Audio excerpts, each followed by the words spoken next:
Hey guys, welcome to another episode of Amber Unfiltered. So I actually started reading a new book.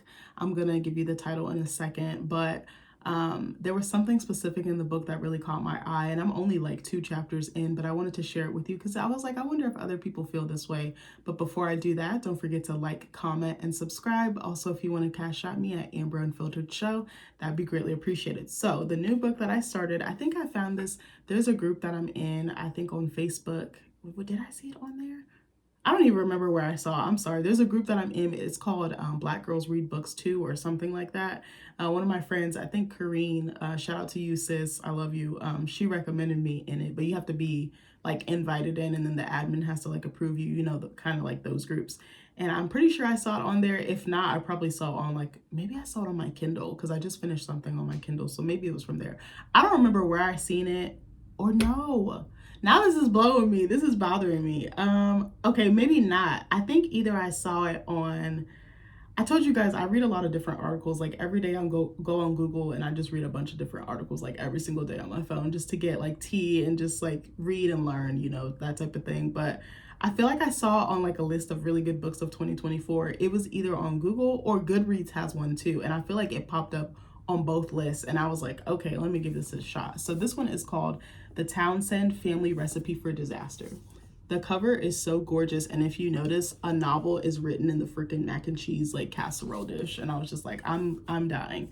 But if you don't know, I will say that I do love reading about family dramas, like more so like Black families, like at the center of a book. That is probably one of my favorite things to read, just because I know how my family dynamic is so unique and so nuanced that I like seeing it and reading about it because it makes me feel less alone with the dynamic that I've been born into and have kind of like been conditioned into. Maybe conditioned is the wrong word, but you know what I mean.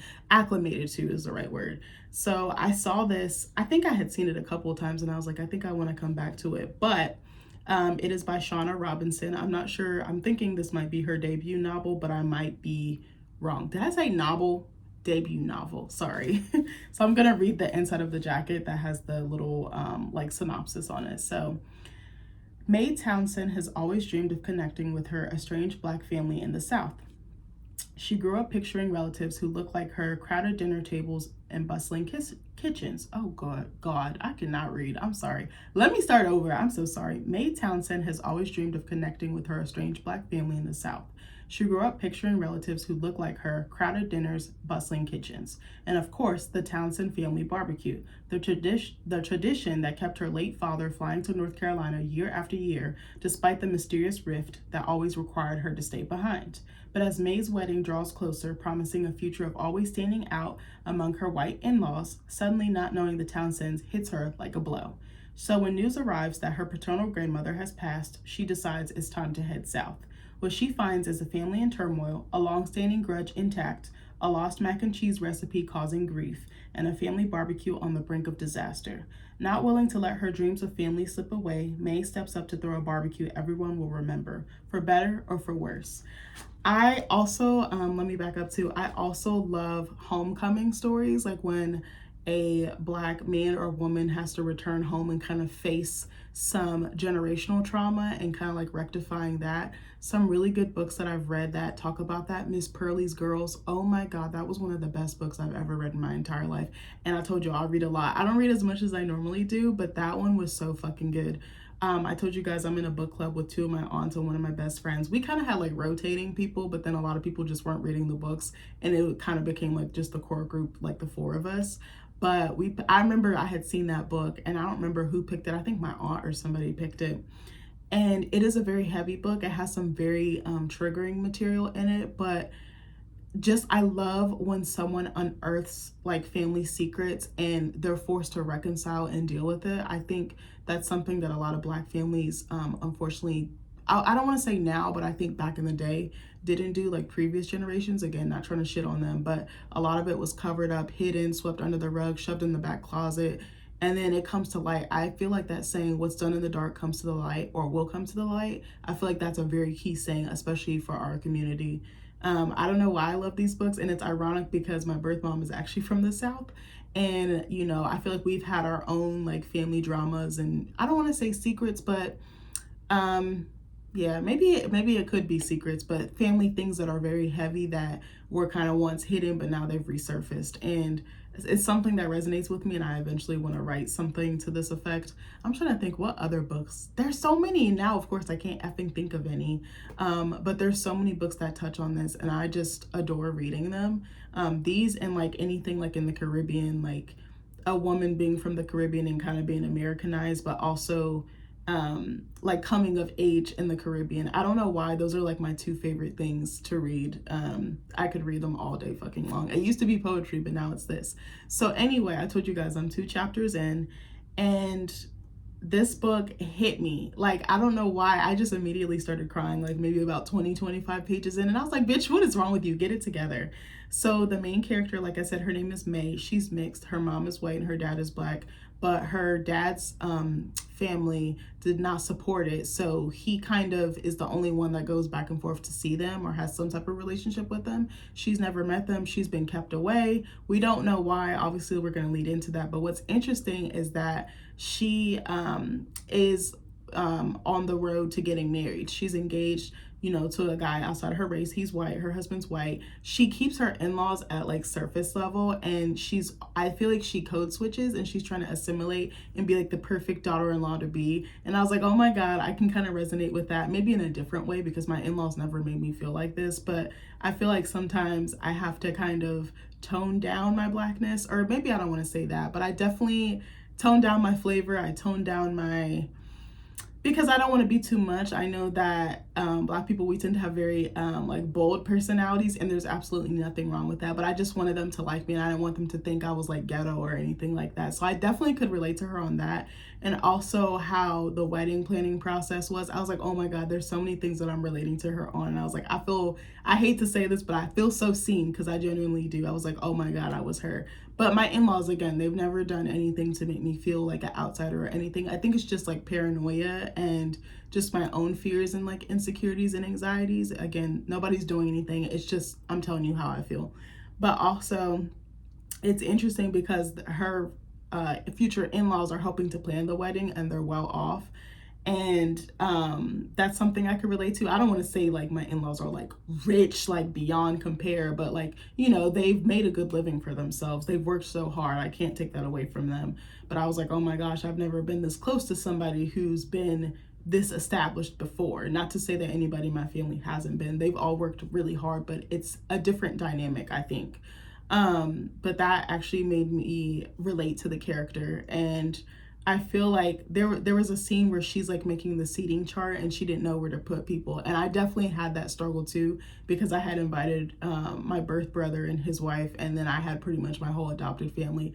And I remember I had sat them apart. Like, I had made a seating chart. I like took out a piece of paper and I sketched the tables. I numbered them. I wrote down like, and was reconfiguring and stuff. And then I remember my adopted mom actually told me later, but she had pulled my brother to the side and was like, look, your family, regardless of what has happened. And I thought that was so mature. And they all ended up sitting together having a great time. And I was just like, oh, because I felt like I had to kind of keep each side at bay. So it was very interesting, kind of like how this young lady has to do. But there was also another scene where she's wondering, she sent wedding invitations and things like that, you know, with the RSVP attached to her grandmother, and she's like, hey, can you pass this along to the other, you know, the rest of the family. She's only seen them one time, but it was in passing because her father unfortunately passed away.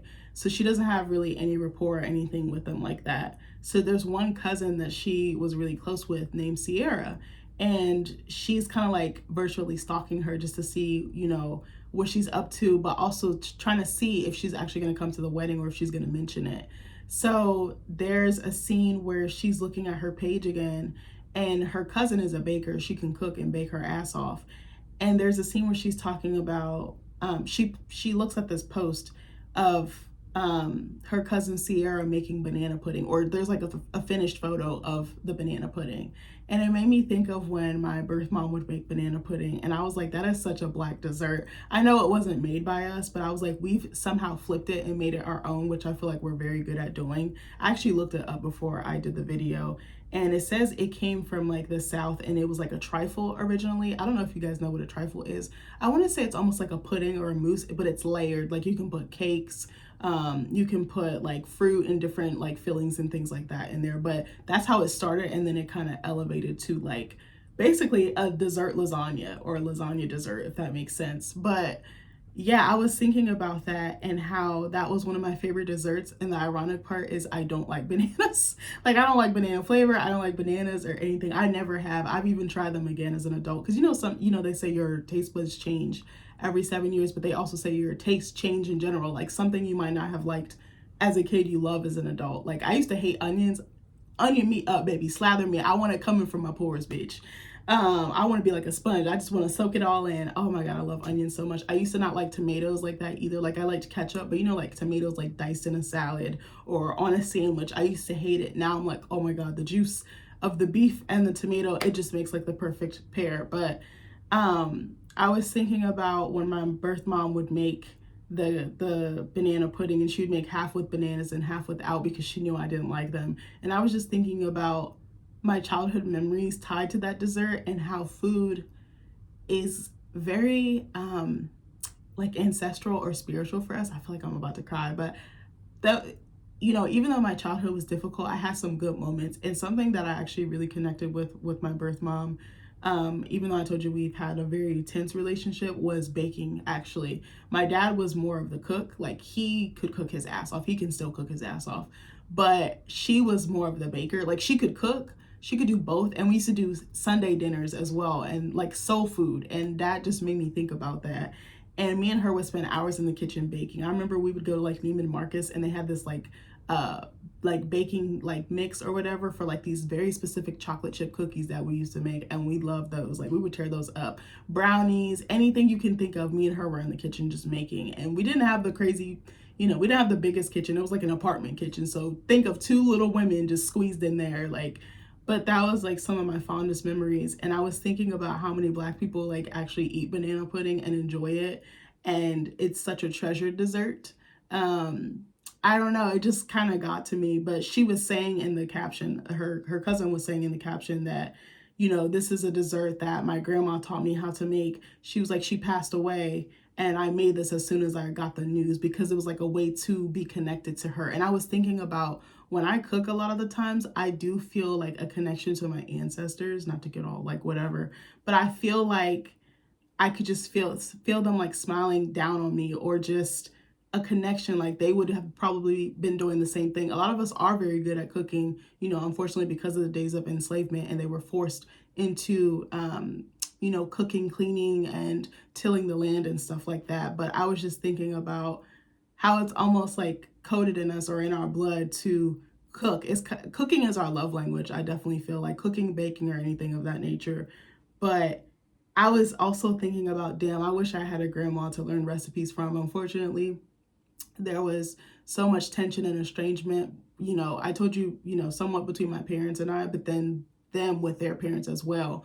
So I'm like, damn, I really wish I had gotten that opportunity. Like, I really wish I had learned, because once they go, that recipe goes, that legacy goes, their memory goes. And I was like, I don't know why. I was reading that scene and I just burst into tears, because I was like, oh my God, I remember eating banana pudding. I remember how much I loved it. I loved the creamy consistency of it. I loved how sweet it was. It wasn't overly decadent, but it was like a soothing dessert. I don't know how to explain it. It just brought me comfort. Like comfort food, like a stew or something like that. Like, there's something else that my birth mom used to make that I really loved. I think she had one of Patti LaBelle's cookbooks. I don't know which one, so don't ask me. But it was like a chicken dish with like smothered gravy.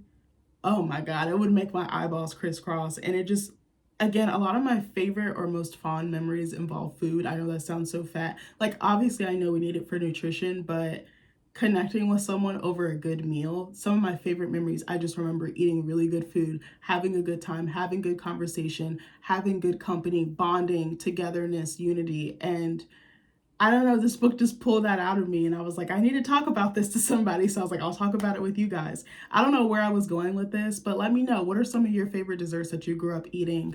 I don't know. I can tell this book is probably going to take me on a roller coaster. If I had to guess, I feel like the dad has a secret family back home, and he doesn't, or maybe he cheated on someone and maybe the girl May, the main character, is the product of that. I have no idea. I'm low-key wondering if her cousin Sierra is her sister.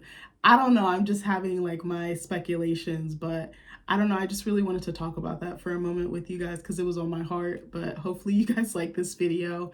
I love you guys and I'll see you next time. Bye.